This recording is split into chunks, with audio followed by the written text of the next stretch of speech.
Welcome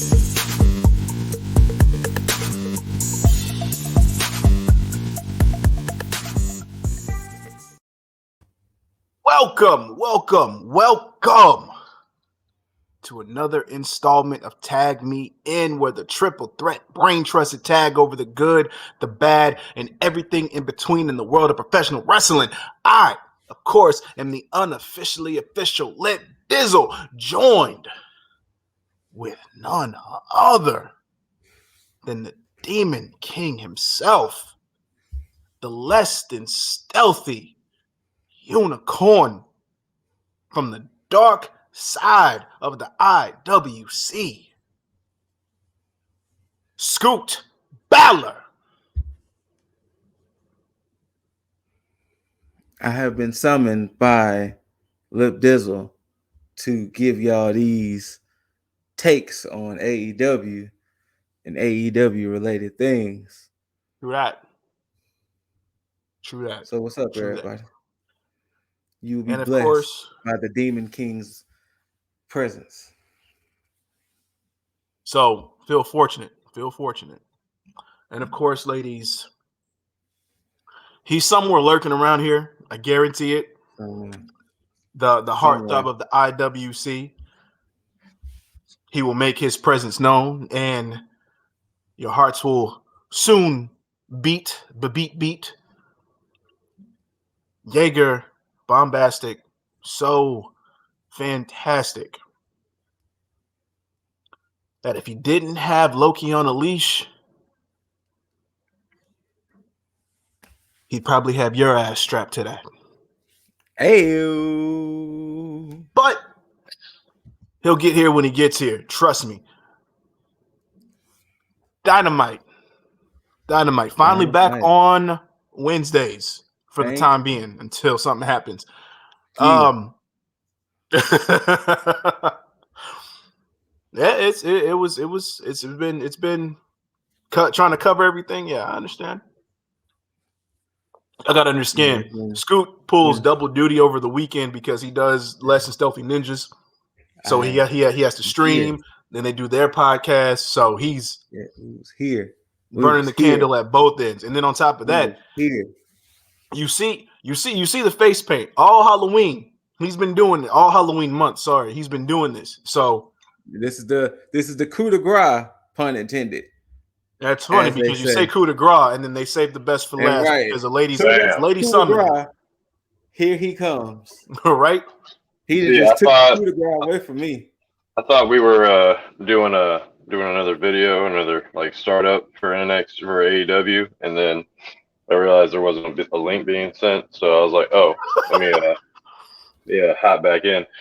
But the thing is, the moment when I said this was the coup de grace, you show up. Yeah, like on fucking cue. So I mean, but yes, this is the culmination of October, and this will be the final one with me being the Demon King. Mm-hmm. But you know what? Before we get to anything else wrestling related, I'm gonna do a short message here, and I'm gonna do a longer message later. Lip Dizzle, Jaeger Bombastic. Happy 1 year of us doing this podcast. Yeah. So now, for those of you watching, you're like, "Oh wait, no, y'all got on YouTube this year." True, but we started the podcast just on an audio tip last year. Yeah. So. Yeah, I think the first thing we talked about was the AEW women's division. We did the hot tag about fixing the AEW women's division, and luckily for us, it didn't stay as bad as the shit we talked about it. But one thing didn't change.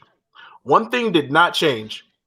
On that episode, we praised Britt Baker, and at the top of every fucking show,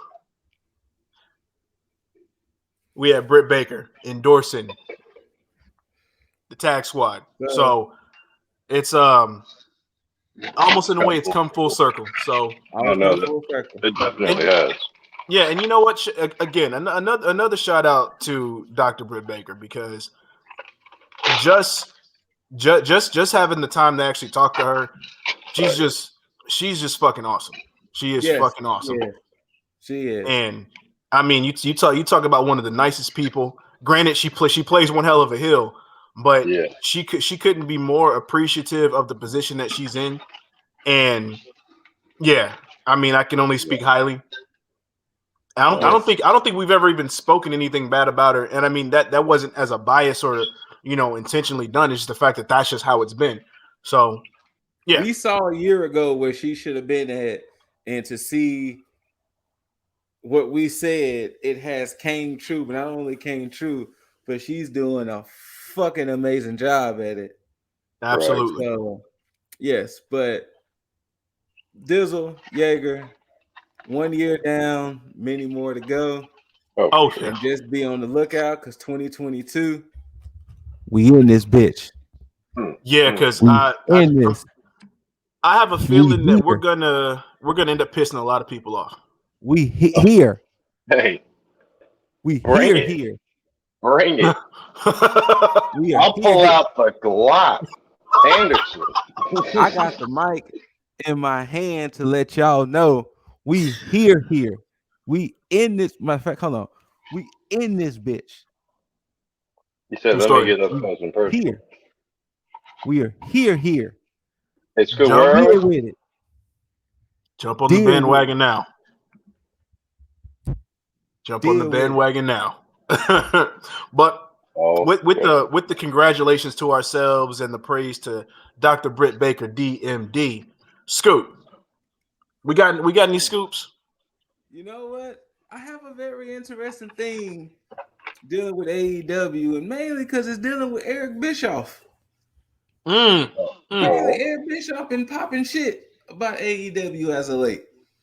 Yeah. Okay. Does he want to be back on TV? Like, what's the issue here? I don't know. I guess.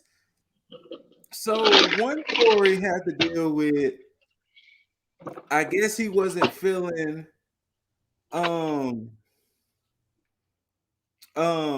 Khan going back and forth with WWE.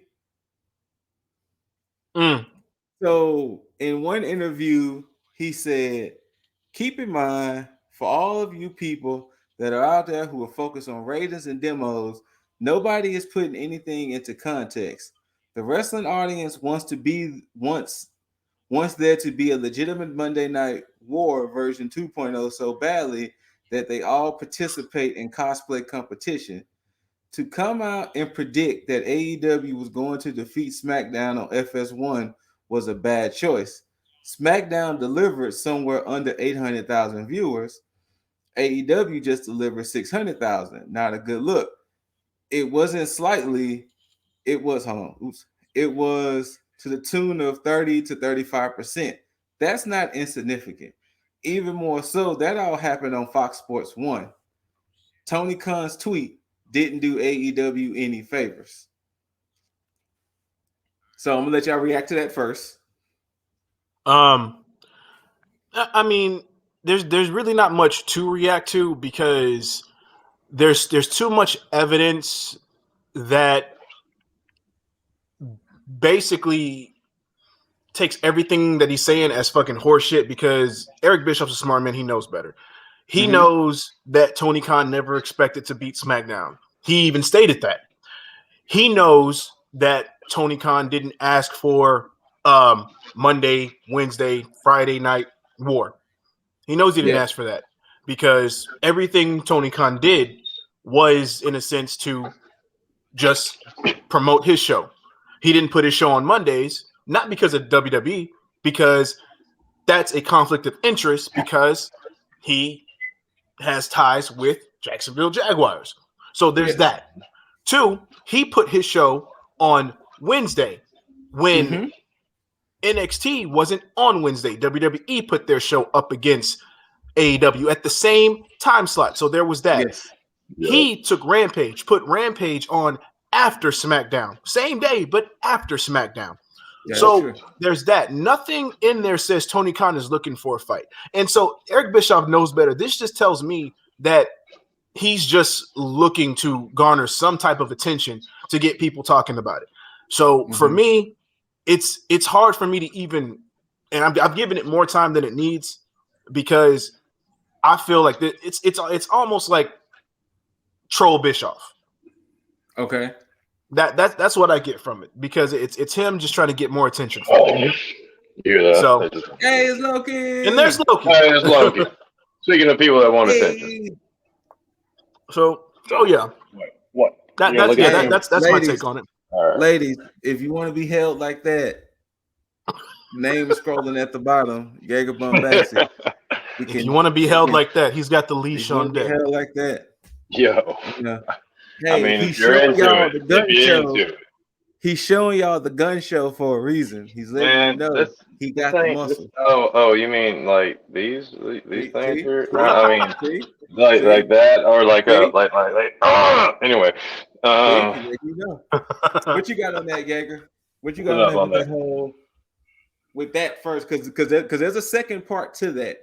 Okay, so Bischoff, I don't know, just back and lip up here. You know that Tony Khan. I mean, who was it that decided to extend their show by a half hour for apparently no reason at all? Oh, you know, not to infringe on our non-competition's competition or anything. Now, Bischoff, I feel like he's trying to, I don't know, still try and get points or keep points with WWE, despite the fact he's made more appearances on AEW in the recent history than he has on WWE. Yeah, this sounds inflammatory, like he's just trying, like Lip said, to try to get attention. I really don't want to give it any more time than this. All right, well, the next story, I'm gonna get Jaeger to react to it first. Then all right, so Bischoff once again was on an interview, and we've already given it too much time. Next, no, I'm kidding. And this is what he had to say with this one. Okay. CM Punk hasn't delivered. Punk was the guy that came out, and his first comments were, the addition of this talent was more significant than Scott Hall and Kevin Nash, constantly making references to WCW because they want to be the company that WCW was back in the mid-90s. There's these constant references to WCW. When Scott Hall and Kevin Nash came in, we took off. Punk, you came in and you shit the bed in terms of ratings. So apparently Bischoff was referencing something Punk said after Danielson and Cole made their AEW debuts back in All Out. Let's see. Oh, I guess Punk made it seem Punk like shit the bed? Yeah, he's saying Punk shit the bed as far as ratings wise. Because apparently he's saying with him, Cole and Danielson coming in, it's kind of like they're going to be bigger than Hogan, Hall, and Nash forming NWO and WCW. That's what Bischoff was referencing. Now, he's basically saying Punk isn't bringing in ratings. In a nutshell. So I'm pretty damn sure Punk's return to the ring on Rampage, not even wrestling, just getting the shit off for 10-15 minutes, that may have been the catalyst that made WWE decide to put an extra 30 minutes on SmackDown because of the ratings spike that they got from CM Punk's return. So Bischoff, I don't know where you're going with Punk, because every time Punk comes into the stadium, he doesn't even have to wrestle, and the fans pop like they just saw their grandma rise from the grave. Oh, holy shit, Grandma, you're back! Like, what the fuck? Now I can get that meatloaf you always made. Oh my god! Like no, like Bischoff. I mean, I feel like you're starting to go in the direction of Vince and just losing touch with the fans here. Like, Not only that, it's almost like he's getting borderline Cornette-ish. Now, Yeah. Granted, I haven't listened to a Jim Cornette podcast in some months, so I don't know what his feeling. Oh, yeah, it's been a minute and a half for me as well. Like it's been some months, so I don't know what his feelings have been towards AEW as of late. But if it sounded very Cornette-ish. Is Cornette shitting on Punk too? No. Okay. Well, at least Cornette's got something in the right direction. I think he always acknowledged the fact that Punk and Danielson can actually wrestle, or in his case, the way wrestling to him. Let me say it that way. The way he likes, the way of wrestling he likes, or whatever. Yes. Okay. All right, Dizzle, your thoughts on Bischoff saying Punk isn't moving the needle and everything after that? It's laughable because this here is that again that WWE mentality and that old school WCW mentality. They're in that mindset where there has to be a premier star that pushes ratings. Mm-hmm. You know, you think about the Hulk Hogan's, you think about the Rocks, the Stone Colds, the John Cena's, the Stings at that time. They're the Goldbergs. They're more focused on that one guy to be the driving force at different points in time. The thing is, he talks about CM Punk shit in the bed, and not CM Punk doesn't have to do anything. The thing is, and here's the mic drop moment for this whole situation. AEW never announced Punk. His appearing on Rampage was just a rumor. Technically. And they sold out at that Rampage. Mm-hmm. Daniel Bryan was just a rumor for Arthur Ashe Stadium.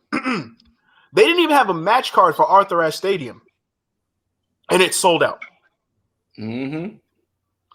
So it's not about and see, and this is where Tony Khan is the smartest one in this one, because he doesn't have to sit here and say, hey, I got this and this and this and this. He keeps his mouth shut in terms of what he's doing.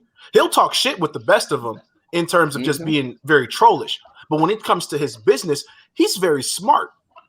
See, that's the thing that they're not talking about because they're too busy thinking like how they used to think before. Tony Khan is on a whole nother playing field. Why? Because he spent time watching what you did, what Vince did, what Paul Heyman did, so on and so forth. So while you guys are sitting there playing professional wrestling checkers, he's playing New Japan 3D chess. So that's my thing. 3D chess. I like that. Because regardless of how you think he books, whether you like it or not, the thing is he doesn't need one premier star because he has a roster and a team that knows how to fucking book each person to the point to where nobody gets overshadowed. Everybody has their moment in the sun. Everybody plays their part. Everybody's fucking happy. Why? Because the backstage morale is perfectly fine. And everybody's okay with it. And you know what? In retrospect, my opinion, wrestling to me is a lot better when it's multiple stars. Yes. Yes. This shouldn't be an opinion. This should just be something that it's known as a fact. Like, wrestling to me is a lot better when there's multiple people you can see as a star, or you want to cheer for, or you want to root for, or because I mean, like for instance, take some of the things you were saying. If Stone Cold and Rock would have got hurt at the same time, wrestling would have looked awkward. Yes. Because Taker was a star, yeah. Trips was a star, yeah. Shawn's a star, yeah. But they wasn't Rock and Austin.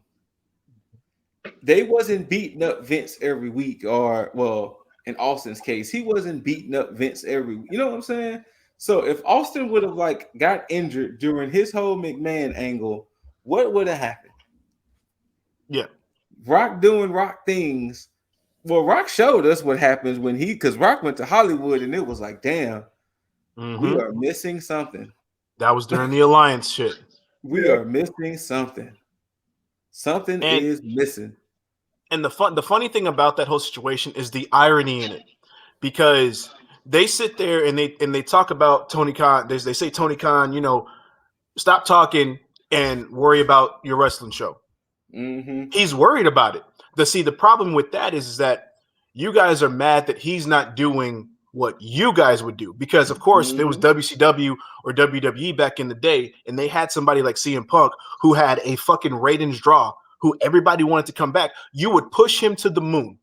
Right now, CM Punk is just another player. He's just another piece on the fucking board, and he's fine with that, because he doesn't. If a show doesn't have CM Punk on it, it's still a good fucking show. It's not like it's missing anything, because why? Because other people carry the load as well. Look, if the Elite isn't on the show, it can still be good. Yes. Like, yes. I mean, Jaeger, I don't know if you're here. But, I am here. With Dark and Elevation, are those pretty decent shows without their superstars being there? I will only say that it's predictable, because you'll get these people making their AEW debuts. Yeah. But depending on who they're wrestling, Thunder Rosa, Sheeta, right, the wrestlers that are like of a Sasha Banks quality that will give a good show no matter who they're against, and they will still make their opponent look good. Yeah, it's still an enjoyable show, and especially when there's the storylines involved, like the whole Dark Order falling apart. That was covered on Dark and Elevation. That was still good because there was constant bickering amongst them. So yeah, no, still good draws, still good shows. And also there's the untold story of Joey Janela and all the shit that's going on with him and Kayla Rossi and Sonny Kiss that they're not even touching on Dynamite. It's like almost it's almost a Dark exclusive. So there you go. By the way, if y'all into fit chicks, Kayla Rossi though. Because damn. Anyway. Oh, I'm down. But yeah, so I don't know. It to me, honestly, and once again, it kind of sounds like he sounds like that bitter ex that, you know, not so much a bitter ex. He sounds like that friend who could have made it and almost made it and did make it, but since it didn't work out for him, the next person who's showing signs of making it, he's kind of hating without hating. Like he's kind of hiding his hate in the guise of, look, I'm just trying to tell you, don't do what I did. Yeah, you know, basically. Don't do what I did. And it's like, okay.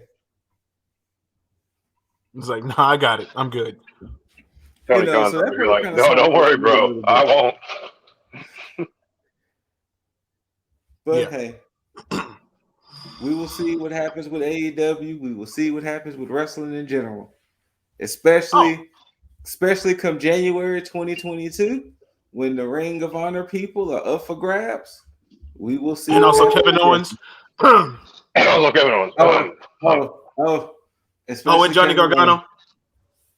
Oh, and yeah, Candice LeRae too. I think maybe, I don't know. Baby wrestling.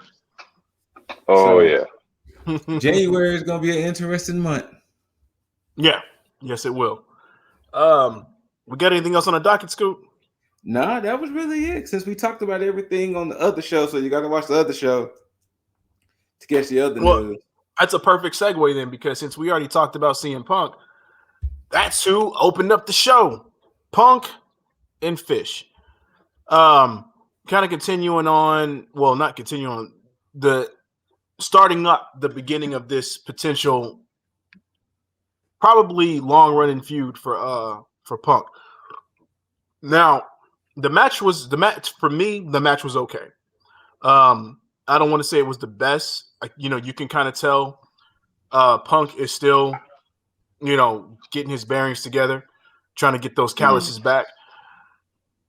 He seemed pretty winded at certain points. I don't know if that was on purpose or by design, but it did feel like he did kind of have a slowdown.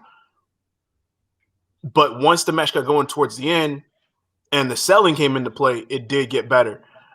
But most of it came for the finish, though, because you had Punk give Fish the GTS, and he kind of waited. He paused on the pin because he was tending to his knee, and then he went for the pin. And right on 3, Fish got the elbow up, but they still counted him out.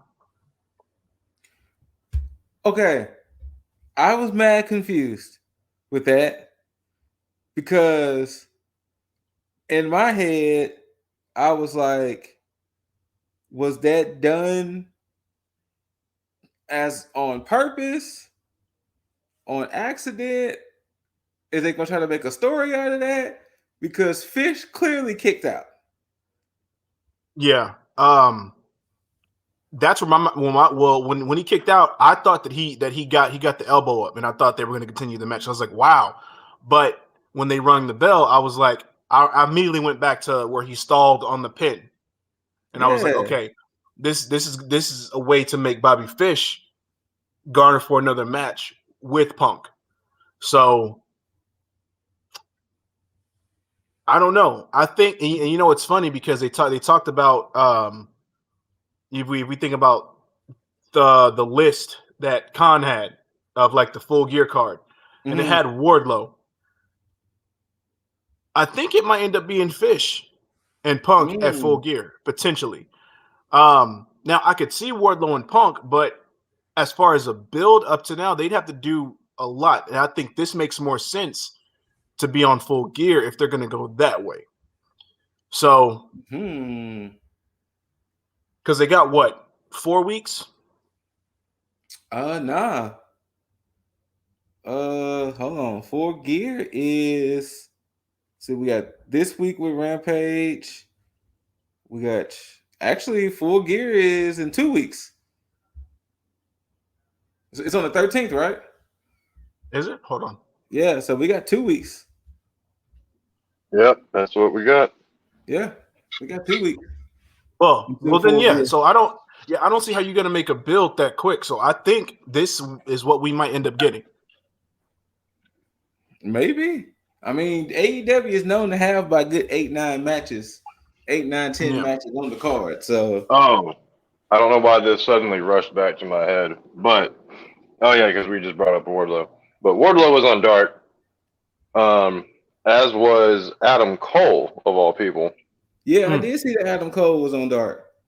Yeah, so I just and that just made me draw the memory back to what you just said about the Elite, how they're not on Dark or Elevation, but they may be changing that with Adam Cole. Who knows?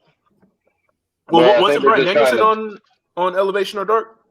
I think on Elevation. I think they said he wrestled Aaron Solo, unless it was somebody else, and I missed it. No. You're right. You're right.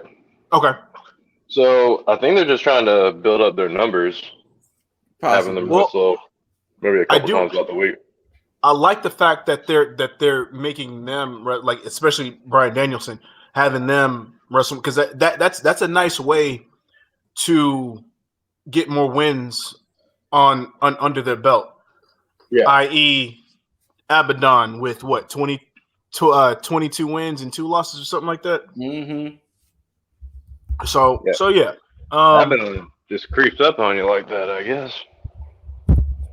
Yeah, and we'll get into Abaddon. Well, we'll get into the topic of Abaddon later on. Giggity. But whoa. Well, I'd say giggity only if you're Peter Avalon.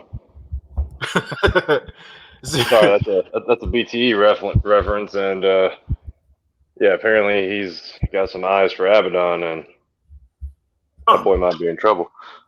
But there hasn't been an update on that in a couple weeks, so.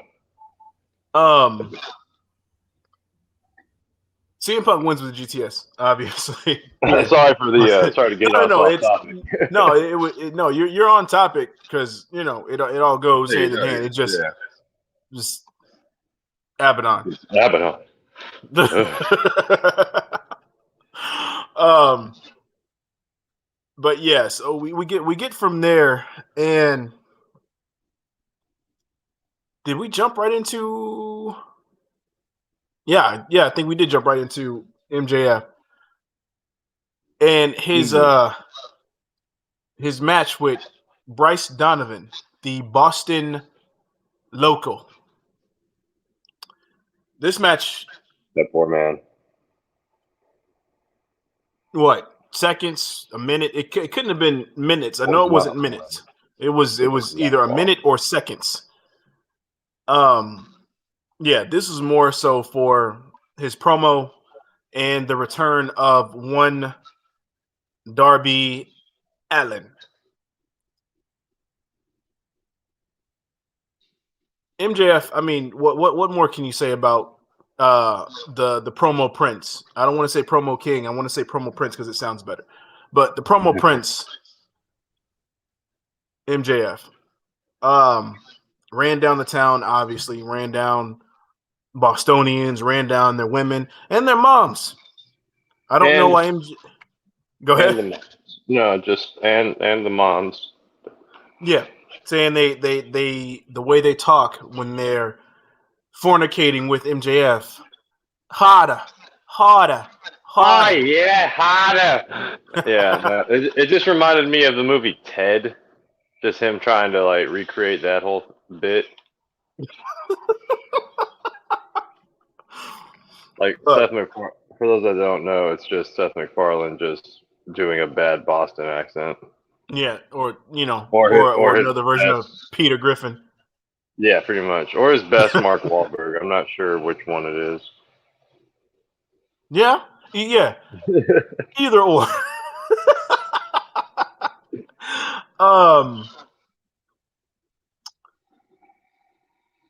Oh, I completely lost my train of thought. Oh, so yeah, so no, you're good. Sting's music plays, and so they all get on guard as if they're ready for Sting to come out, and then they pull that old wrestling trope where it's them who did it, so they all start laughing about it, and then you get the lights coming out or going out. And then you get MJF saying, "Oh, haha, Spears is funny." And Spears says, "Oh, nope, wasn't me." And then you get Sting in the ring, and then he goes to town. Almost botches a few of the bat shots for sure, but it gets the job done. And then you get MJF trying to get out of the way, and then you have a dressed up fan,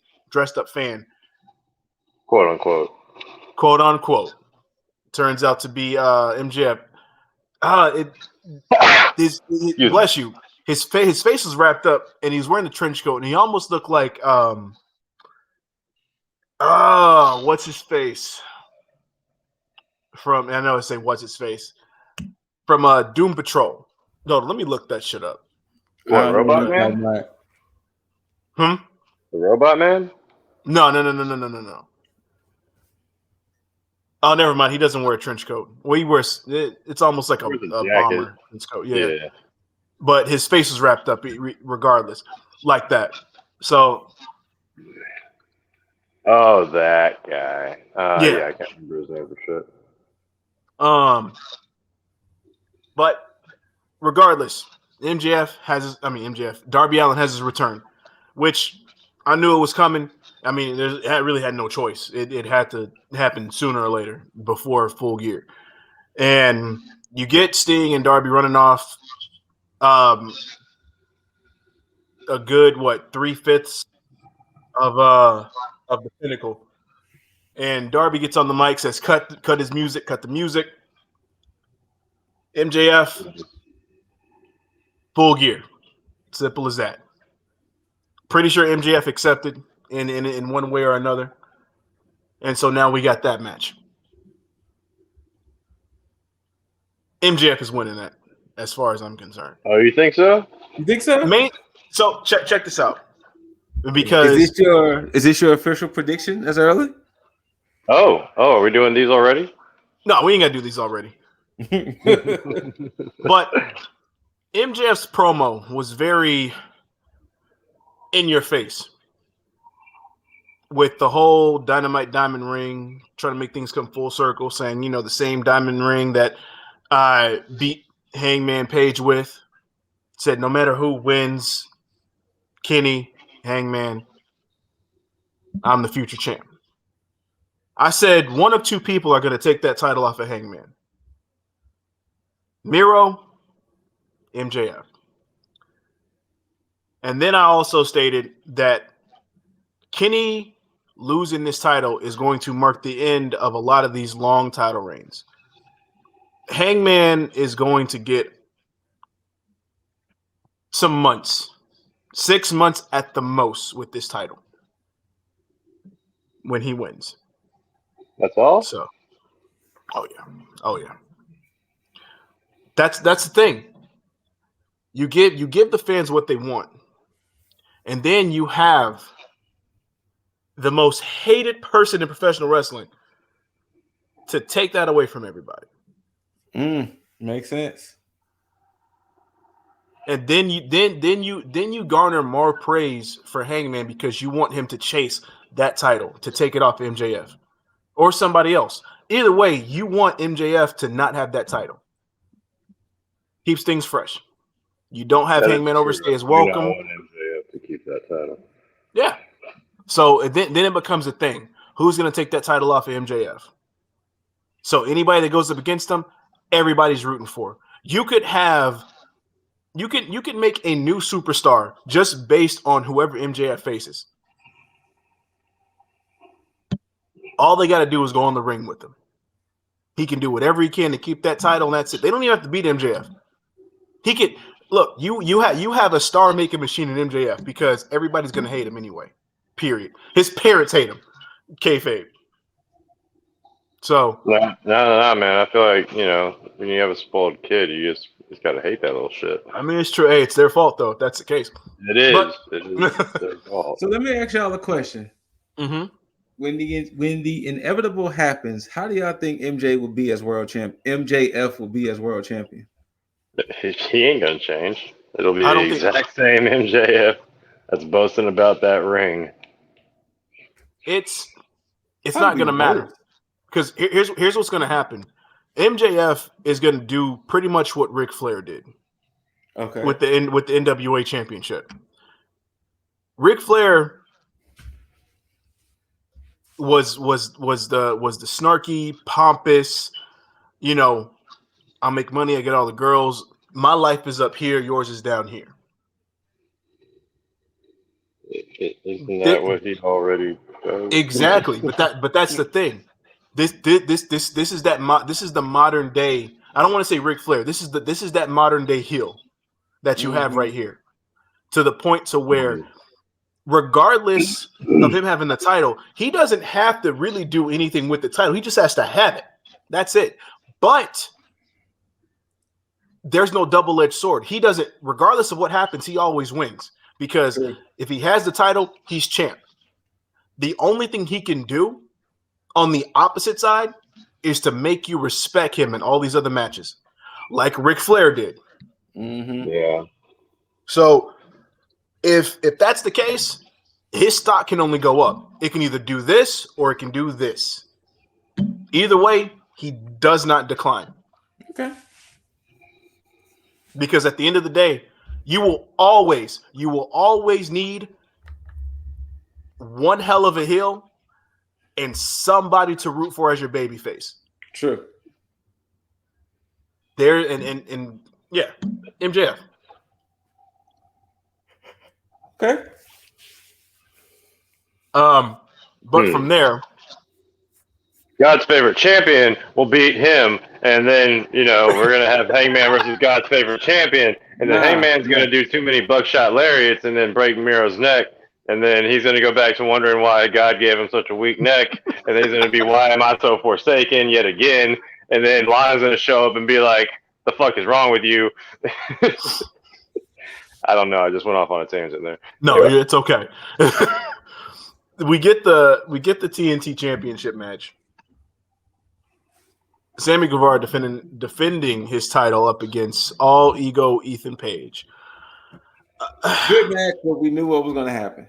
Yes, absolutely. But I will say this though: Sammy Guevara, star power. Yes. Oh yeah. Star power. And I have something to say when we get to the stipulation of this match. Yeah, and this is why everything was very predictable. I mean, granted, we all knew that he wasn't going to lose the title, but at the same time, to have a stipulation of if he loses, he has to leave Inner Circle. Yeah. I don't like that because we already had the stipulation when it was the Pinnacle versus the Inner Circle, so that's kind of rinse and repeat. Yeah. And then, of course, the other side of that, if Sammy won, of course, he gets to keep his title, but then you get Inner Circle being able to pick the 5 that they go against, which that in itself is predictable. Let's just go ahead and say Dan Lambert, of course, is one of the people. Yeah, that's going to be the final person that they pick because it's going to be the Dan Lambert. Oh, no, not me. And then, he's going to get his wish to be in the ring, and because that's really pretty much all this is, because you're going to have that. You're going to have Junior DeSantos. You're going to have Ethan Page, Scorpio Sky. And then you're probably going to have Masvidal as like that one person because or something. Something's going to happen where it's him. Or hell, they may throw a curveball and say Paige Van Zandt. Dan Lambert is in that match for sure. Oh yeah, 100%. Yeah. That's a given because that's Dan Lambert is in that match. This match was cool. I had no problem with this match. I love the vignette that they had when I guess it happened on Dark where they jumped on Sammy Guevara and they busted him up. Love that visual. Visual was cool. I hated the end of this match because again, you play Judas and Inner Circle runs out when they're jumping on Sammy Guevara. At least they ran out, though. Yeah, cool. They did run out, and Jericho was fucking. And then the whole Judas play, like they just let Judas just play. Yeah, I didn't get that. But yeah, Judas is supposed to be something celebratory. Let's go ahead and just have it as like one of those moments where Jericho comes out, you sing. That this was not the time to do that. Considering Inner Circle has music. Yeah. Which throws me the fuck off half the time. Like Inner Circle actually has music. It was not necessary for them to play music. They could have easily just run out. Yeah. Because CM Punk's music didn't play when he ran out against to help no. Anthony Green? Anthony Green. Yeah. His music didn't play. So what was the point of this? Like I need consistency. Give me consistency. That's one of my only gripes. I don't think there was any other gripes. There could have been. We'll get to it if that's the case. But yeah, that was one gripe for sure. But shout out to Sammy for continuing to be potentially one of the best TNT champions. It's not yet. He's not even scratching the surface of that yet. But this could be the start of the TNT title being that major workhorse title like the Intercontinental Championship was back in the day. So no surprise. We look forward to them saying, "Hey, Dan Lambert is going to be the 5th person." Okay. But then, we did get a backstage promo from Britt Baker talking about Abaddon. Which I'm not sure what the fuck happened. Which felt random, but well, apparently they were supposed to. I guess they were supposed to wrestle, and Britt Baker just didn't. She just said, "Nah, not tonight." Yeah, so I don't. Yeah, I don't know. And so then it said Tony Khan basically stated that now Abaddon's going to have a I guess a match against Britt Baker too. Of course, and I hate this because I hate this whole stipulation. If you beat the champ, then you get a championship match. I hate that stipulation. Well, she's not ranked, is she? Let's see. Abaddon is not ranked at all, but at the same time, I think we know that already because she would have been in the tournament if she was. Fair. Well, what I mean by that, or what I'm getting at with that, is that maybe that'll be a stipulation that if you're not ranked, you have to beat the champ in an exhibition before you can get a championship match. I don't mind that, because at least there's some type of clause there, because it's like, okay, well, we got all these women over here, or we got all these people that's ranked vying for a championship within this realm. This is why I wish there was a full like top 10 or top 20 rank system, so I can see like who's where, because just like with the tag team division, everybody's jumping all over the place, and I can't tell what's deserving and what's not, because but regardless, Abaddon, and that's another thing. It seems kind of cliche for the fact that it's probably it's the closest show to Halloween. So you have somebody who hasn't been on Dynamite, just happens to be that Halloween-esque character to vie for a championship opportunity. So yeah. But yeah, so that match is happening. But the good thing is, right after that, we got the continuation of the TBS Championship Tournament with Hikaru Shida trying to vie for her 50th win against one Serena Deeb, or Deeb Malenko. K.A. Deeb Malenko. This match. Yo, this match. Hey. My gosh. And just when you thought that they couldn't top the last match they had, this is why I stated that this match should have been at Full Gear. Because Serena Deeb is so fucking good. I was really hoping it would have been at Full Gear, to be honest. And I gotta say this, because I think she got me, man.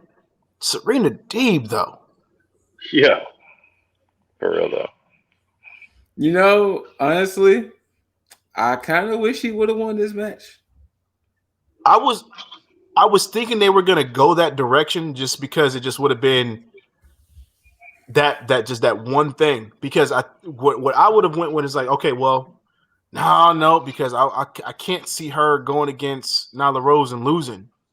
I mean, I could see it, but if she would have beat Shida, I would have like, yo, Serena Deeb has to win the whole thing. Like, to be perfectly honest, but at the same time, Shida had to get her 50th win on Serena Deeb. But here's the thing about it, though. With this match being as good as it was, and Serena Deeb actually being the one to take the pinfall, they topped it with the post-match shit.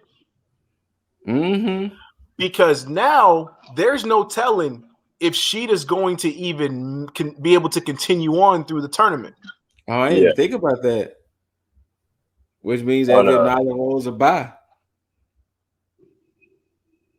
That's something that was in my head. Like, ooh, well, not so much the bye, but now because Shida survived this, she's gonna like get squashed by Nyla Rose because of the injuries, because of all that. Or that too. Which gives Nyla an excuse as to how she's able to beat Shida so easily. One thing I always think is so funny was when Deeb was attacking Shida, and you know, any match, I never understand the constant ringing of the bell. Oh yeah, like that's what made me stop. Like, hey, match is over, and like, I know the match is over. That's why I'm still beating her ass. Like, like I don't care. Like, I just love that they just keep ringing the bell. The only time I ever thought the extra ringing of the bell was necessary was when I'm thinking, okay, so they're about to like have some backup or something, and that's like the signal. Yeah. You know, but that's hardly ever the case. Thing that maybe that's a signal to call out the refs or something, but then you see refs must have been in catering or something. Eating Aubrey waved the refs on. Aubrey told the help to come out. Yeah, it's true too. So I don't know, but that was a beatdown. Yeah, For sure. That was a beatdown. But and congratulations to Hikaru Shida for getting your 50th win. Yeah. Let's just hope your leg okay, or your knee is okay. and I hate and love the fact that I have to bring WWE into comparison into this shit, but this is how you book a tournament. Yeah. Oh, You hit could 'em leave where. it at that. You could just leave it at that. Yeah. You can just leave it at that. Just saying. Everybody I'm not. knows your name. Yeah. This is how you book a tournament. But Speak. Deeb and Sheeta's match lasted longer than all of the women's matches combined, except for the finals. But all right, we can move on. Yo. Really? Hold on. That's something that needs a little bit more attention. Let's rewind that statement. This match felt longer than 6 minutes though, because wasn't No. wasn't Zelina Vega and Doudrop's match like 6 minutes or something like that? No. I said No, he said all of the women's. I said all of the women's matches combined, including Mella's, including and Vega's. All of them. Like I don't know about the finals because the finals did get a little bit of time. The finals between Doudrop and Zelina did get a little bit of time, but the qualifying matches, this match was longer than all those matches combined. Damn near. Now that's interesting. That's interesting. And if it wasn't, it felt probably like a minute short, if that. But yeah, did this match go through commercial break? Yeah. No, their match was longer than all the matches combined. Which let's hold on. Let me see. Because commercial break is at least what 2 to 5 minutes. Yeah. Because if we go.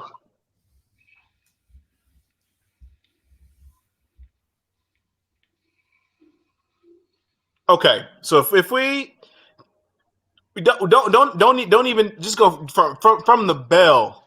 Mm-hmm. From the bell.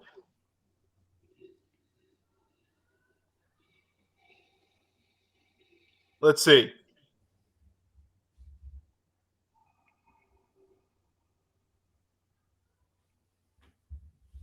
Yeah. So no, actually, yeah. From the bell, this match was probably like 11, 12 minutes. Yeah.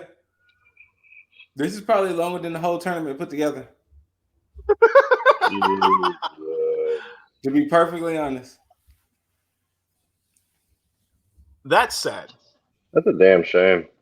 The only thing that might save the WWE tournament, I don't remember how long Doudrop and Zelina went, but I know it's longer than the whole tournament put together.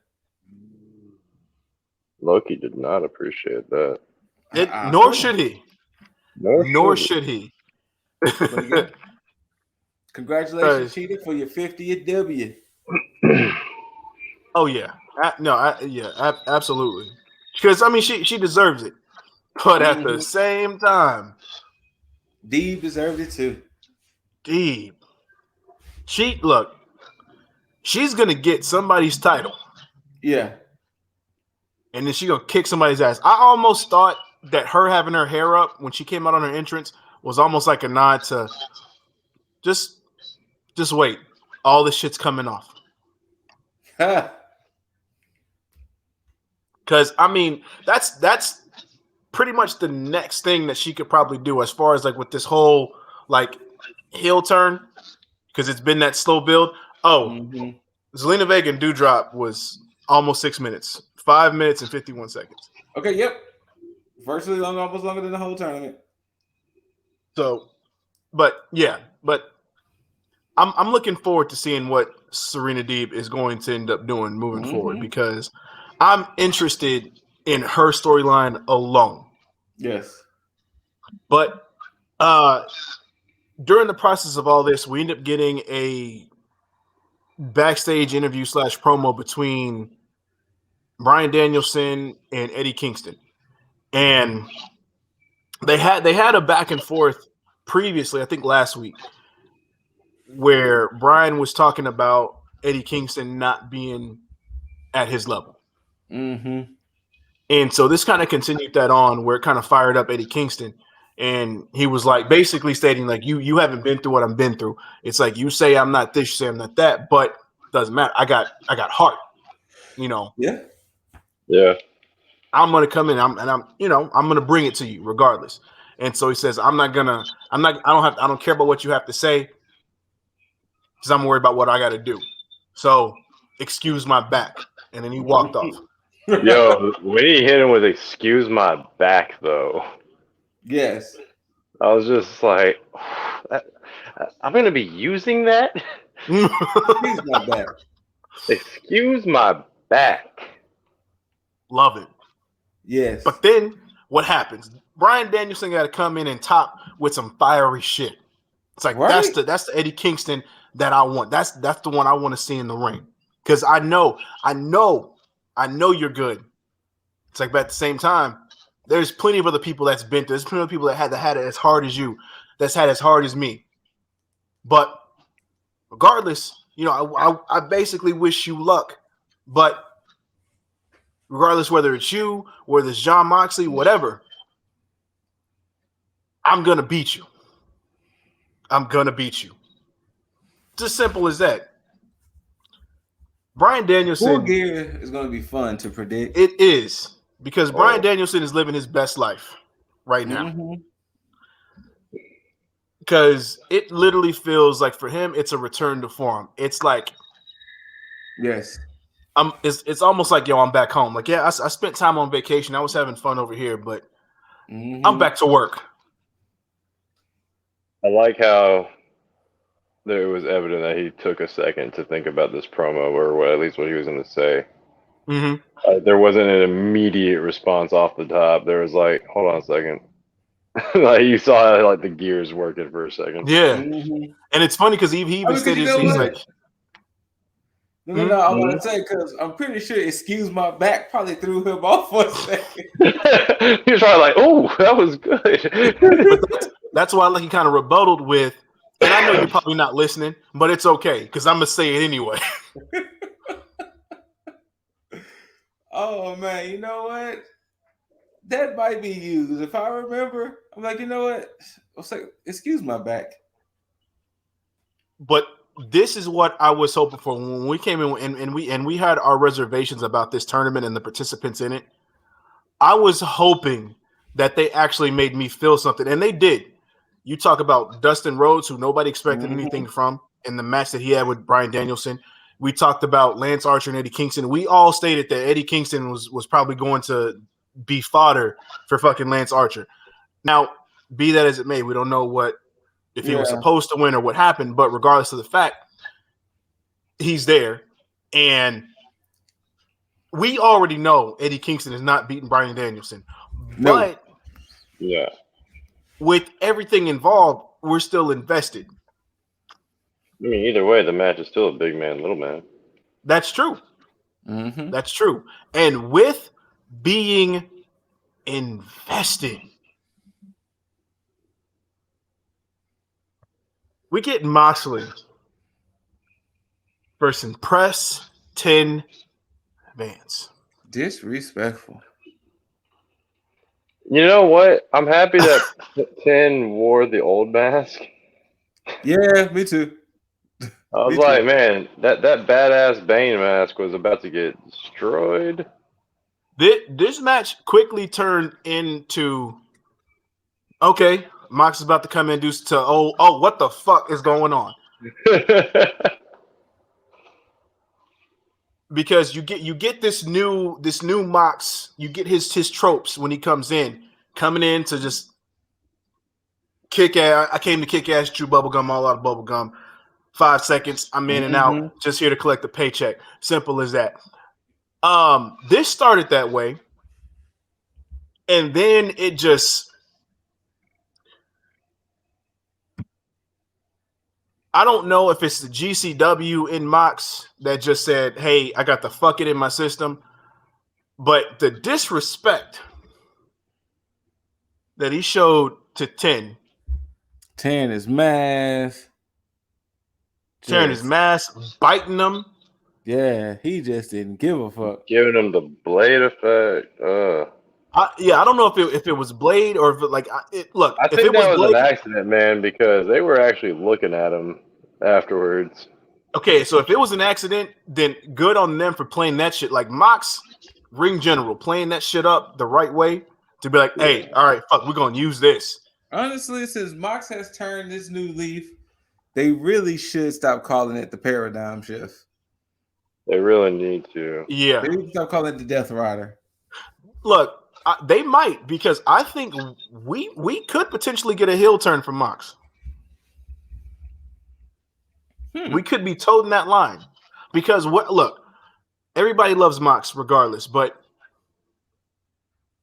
I mean, you know what? Let me not say heel turn. We may just get a fucking pissed off Mox who just gives a shit about no. Well, we got that Mox now. Doesn't give a shit. Yeah. Look, I don't know. We just may get this whole another. We may get Mox's final form. There we go. Mm-hmm. That's for lack of a better term. I mean, that's honestly a good term for it. Because I mean, Mox is doing this shit, but again, this is what AEW does. They keep things fresh. Like nothing is getting stale. Anything that you would expect from like a WWE trope, we would have been tired of already. Mox would have been stale. Punk would have been way stale by this point already. Mm-hmm. And we would have they would have run. Punk would have been champ by now already. Probably. But yeah, probably. And this is more of the term of the title doesn't make the man makes a title. Because everybody vying for a championship does not need it. Clearly, the booking of Bryan Danielson does not need the title. Booking of Mox had the title, lost it. I was even saying Mox isn't going to be champion again. Mox has done so well with this character that he could potentially be champ again next year. Yeah. It's just one of those situations, man. And I am enjoying this tournament. Every match so far, aside from Hobbs and Cassidy, I've pretty much enjoyed. So I kind of do wish it was Hobbs that won, that beat Cassidy. Yeah. Have we seen Mox and Cassidy before? Yeah, we have. Right? I don't know. I can't remember. I think we have. I think we may have. Hold on.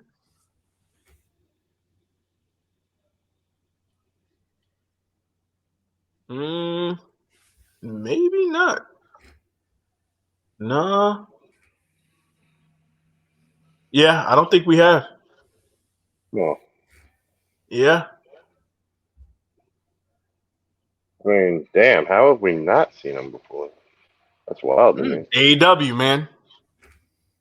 AEW. I don't think we've had a reason to see Mox versus Cassidy either. Same. Yeah, I don't think there's been a reason to. But okay. Either way, Mox wrecks shit and leaves, and then 10 is left there being tended to. Yeah. So, good thing he has a mask. Then Cody will not turn. All right, I'm out. Look, I'll come back. Look, decent promo. Come on, give him at least that much. Oh, I'm not mad at this at all. I'm actually glad he took this route because at least it's one of those situations where he's being open about it. And look, I will say this. If this is his way to turn heel, this whole thing is going to end up being fucking brilliant because to have this type of promo where you come in and you say, I'm not turning heel, regardless of how y'all feel about me. I love you guys. I'm going to do this for you. I have this, have this, have this. And he's still getting shit on. He's going to do the one thing that everybody was hoping that John Cena would have done a long fucking time ago when he was getting shat on. Yo, homie got major booed. I didn't think Yes. they were gonna boo him like this. So, which is tired of hearing this same old BS.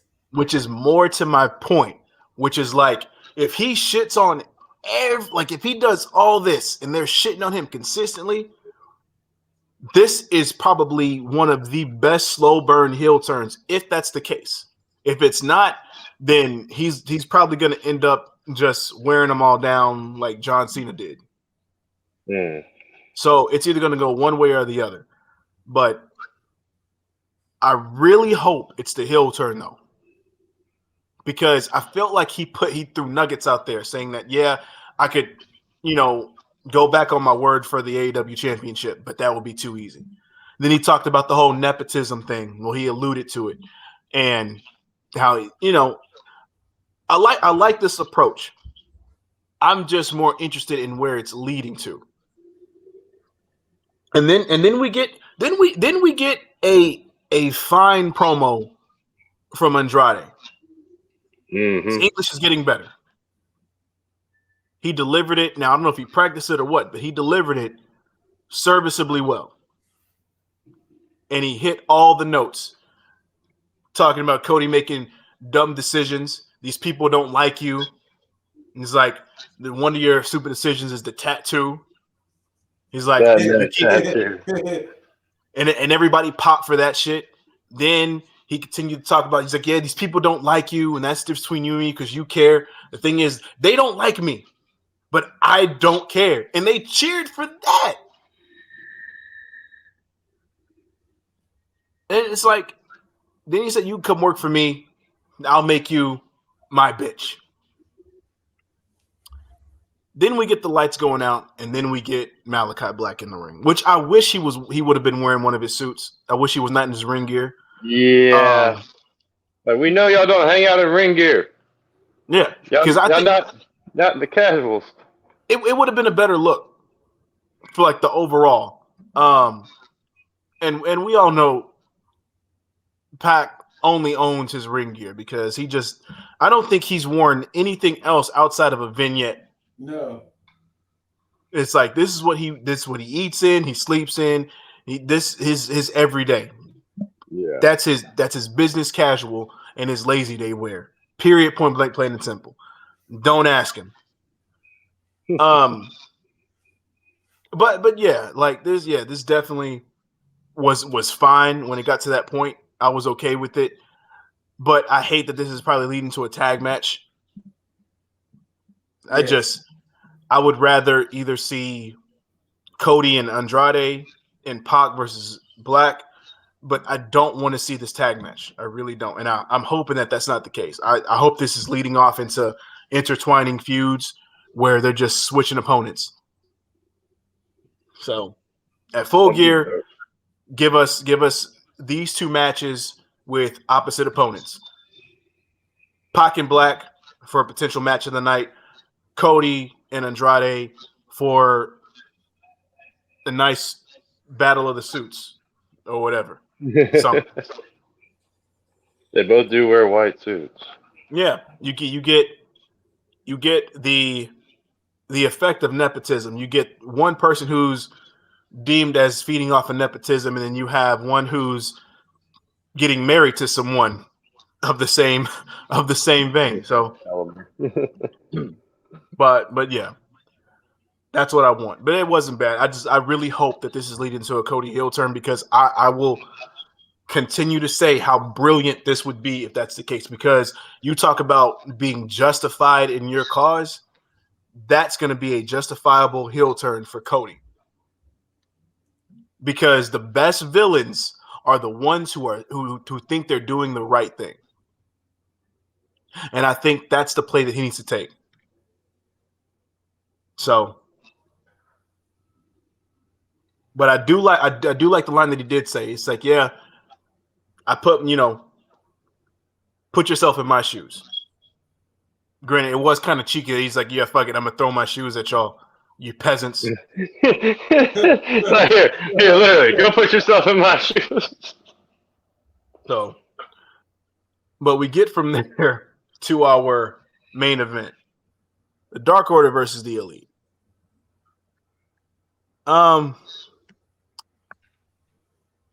How I wish that this did not involve costumes. Yeah. No, it was a nice Halloween match. I thought it was fine. I know it was fine. Like it was fine from that aspect. Like I trust me. And I it was love the appropriate fact for the ending. I love the Ghostbusters thing. I love all that. I do like the fact that, yeah. See, and that's the thing. But here, okay. So here's was what the better Kratos? Oh, it was definitely Tommaso. Grayson. Oh, what? Yeah. Oh, I was gonna say Tommaso as well. The reason I got to say Tommaso was because he has the beard. He has the beard. Yeah. I mean, he got the Viking God of War beard. I'll give you that. I'll do it like this. They had two different Kratos. Yeah. You had Tommaso that had the most recent God of War, and you had Stu Grayson as the original Kratos, like the old school Kratos. No, granted, they're the same Kratos, but still. But Tommaso, definitely. Tommaso had the WWE money behind him. Like they, of course. Okay.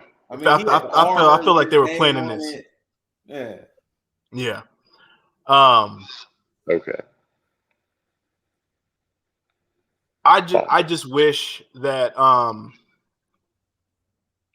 that the Elite would have taken the jumpsuits off, because I look, the whole Ghostbusters thing, perfect, but I think they could have just said fuck it, taking the jumpsuits off and still wrestle, because then you still could have had Hangman in the Stay Puft Marshmallow outfit, which it sucks that he couldn't get it off at the end because it was still like dangling at his feet.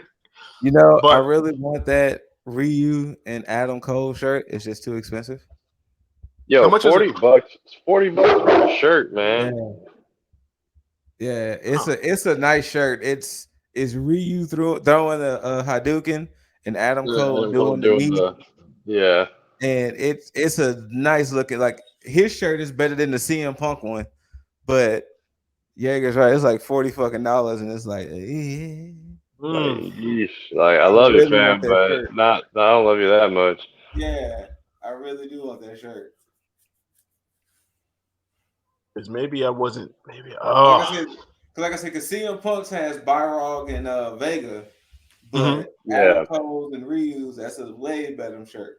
But yeah, I'm not paying $40. Sorry, not sorry. Exactly. Damn.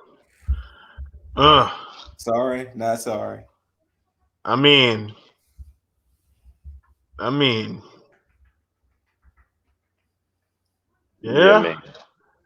Yeah.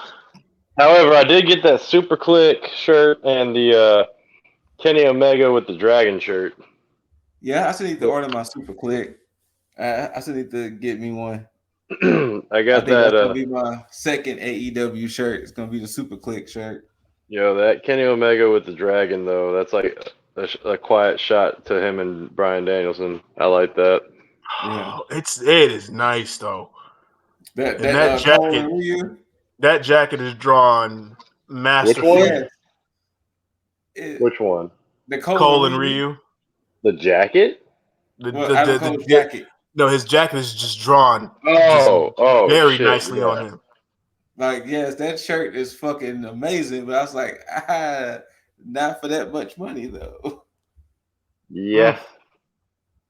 That's where I'm at with it. I mean, like, homie, that's $40 for a shirt. For a shirt. Damn, they got a long sleeve too. Shit. Yeah, that's what almost got me to do it anyway. Like, shit, they got a long sleeve. It's about to get cold. Well, look, why you do this? Look, I get it. I know why. You know, it's the Capcom brand, so you know they got to get their money too. I understand. But for the price of 2 shirts, but either way, that all aside, I mean, it was a serviceable match. I mean, well, can't say it was a good match, but it was going to be a spot fest. Yeah, We knew as it Oh, of was. course. And this was basically meant for Hangman to basically officially be reunited with the Dark Order. Still not a part of the Dark Order though, until they actually officially state that shit. But yeah. But So damn, Same time. Poor break- Brandon Oh Cutler. yeah. Yo, when I saw that horse was like kind of trudging along, I'm like, all right, they either can't see because of the costume, or that might not be Hangman underneath that. I And then when I mean, saw the Stay Puff, I was like, is that color just like super in character, or is that not color? look, it was still fine. It was fine Oh, it was regardless. still a good match. Like you said, a spot fest, but it was still a good match. And But, Dark Order got their win back over the Elite. And Hangman coming back and standing tall is traditional in terms of the basically the potential face of the company. The one guy who is probably as over as Adam Cole, baby.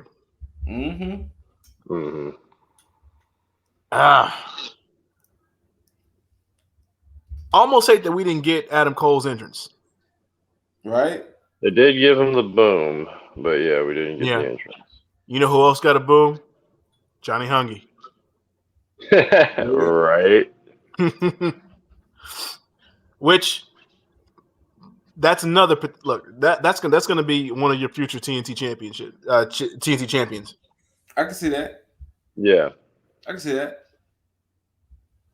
And it's going to be a feel good moment. So, but that's for later down the line. I look forward to Rampage for sure. Because look, I know I don't expect us to get Wyndham at Rampage at all. I do not expect it. But what I do hope is that we get some type of just breadcrumbs that's leading up to that potential deal. But hell, with Tony Khan's track record of debuts and shit, he ain't saying a goddamn thing. Nah. So, I mean, could do Full Gear, but we need to start seeing some like subliminal shit. That's what I want. Yeah, because that's Bray's wheelhouse, and maybe, that's Wyndham's wheelhouse. Maybe they've done all these debuts like this to switch it up this one time for Wyndham. Yeah. So who the fuck knows? But regardless of that, we got to wait and see. Scoot. Wait. Before I know we didn't get a chance to really talk about it. Well, we talked about it, but I didn't really care. Malachi Black's promo, he did. He said, Cody, you think this is all about wins and losses, do you? And when he said, you know what, the house always wins, and just walked off I was like, my God. God. This was the best way to have him rebound from him actually losing his undefeated streak. For him to come in and then start it off just being like, you think it's all about pinfalls. It's like, no. It's like this is the long game. You don't realize I've had your family doubt you. I've had your nightmare family turn their back on you. I've had them doubt you. I had you consider retiring. It's like, you think this ends in a pinfall. It's not about a win for you. It's like you've basically just fallen into what it is that I've set this stage for you. It's like, that's perfect. Simple. Perfect. But yeah, so I want to touch up on that. Thank you for bringing it up, because I completely forgot about that. Do we care about Dante Martin versus Matt Sydal tomorrow? Round three. What it was gonna be? To be Leo couldn't wrestle. I care about it enough. Like we might see some action out of Leo Rush in some capacity. Okay. I think I that don't was know like yet. everything. Yeah, that was pretty much everything. AEW's got it with their booking. I'm enjoying it heavily because they keep me interested. They keep me coming back. I need everything else to come into fruition. I need everybody that's supposed to be there to be there. Wyndham, I'm looking at you. Yeah. Tomorrow, just saying. We shall see. But Scoot, you got any final thoughts on this week's Dynamite? Not so much on this week Dynamite, but my final thoughts in general is the first year is out the way, fellas. Let's just keep this shit rolling. True story. Yeah. That's it. Just keep this shit rolling. Yeah, you got any final thoughts? Oh, my bad. Still, one last thing to let y'all know. This is for the rest of 2021. No face, no case. God damn it. Yeah, you know what? And Dakota ruined it. And Dakota ruined it, but that's on a different show. Yeah, Dakota did ruin it. Because I'm going to say the same thing.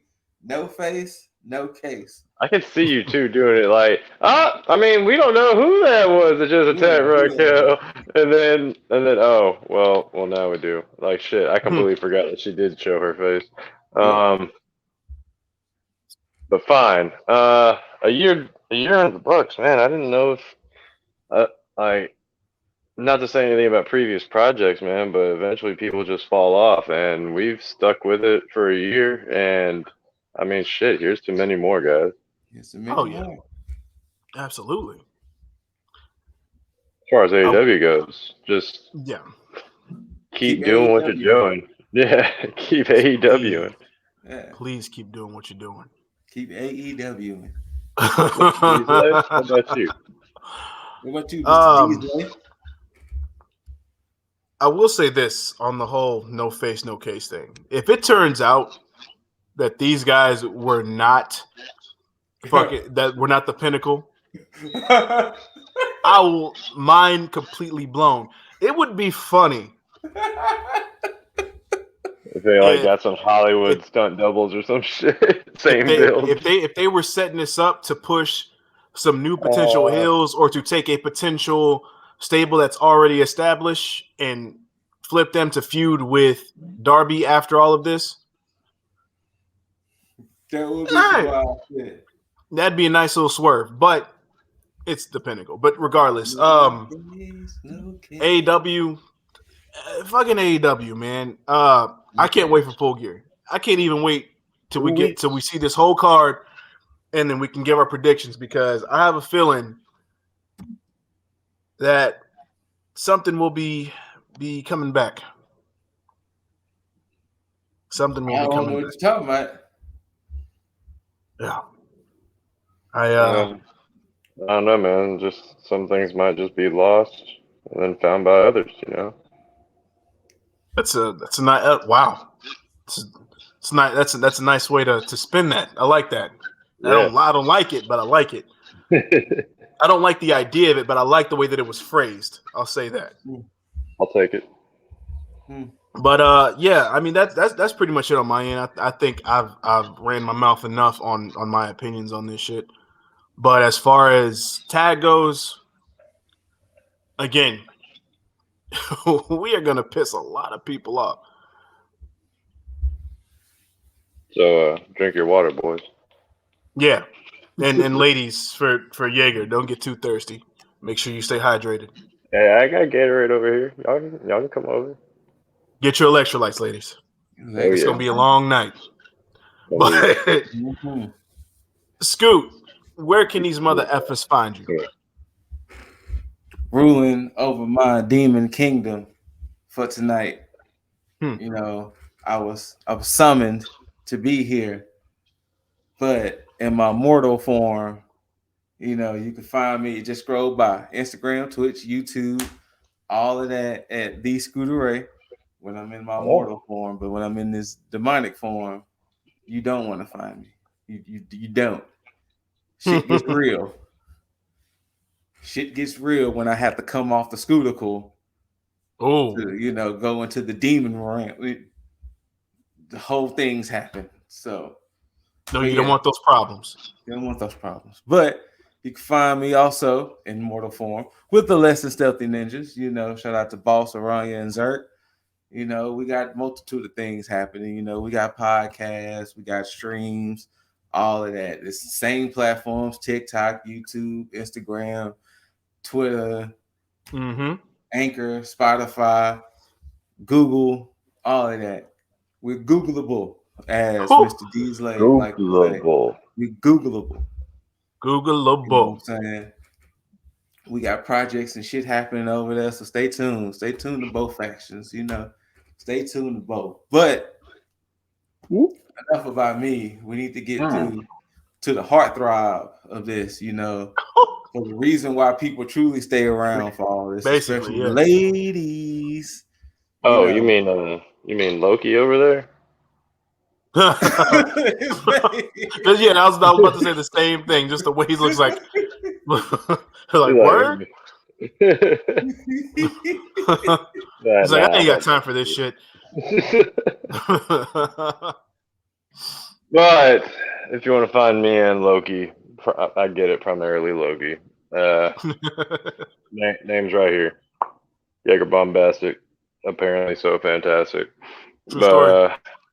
At IG, at your TikTok, at your Twitters, at your Xboxes, your PlayStations, add me up. I'll probably accept. Just let me know you heard about us. Let me know you listened to the show. And then maybe I'll throw some heat your way or throw a friend request back. True story. But if I don't add you and you're feeling like you got your hopes up and you got yourself let down and you're all in your feelings, I can only think of one guy that can really point you in a more positive light, a positive direction. And that guy.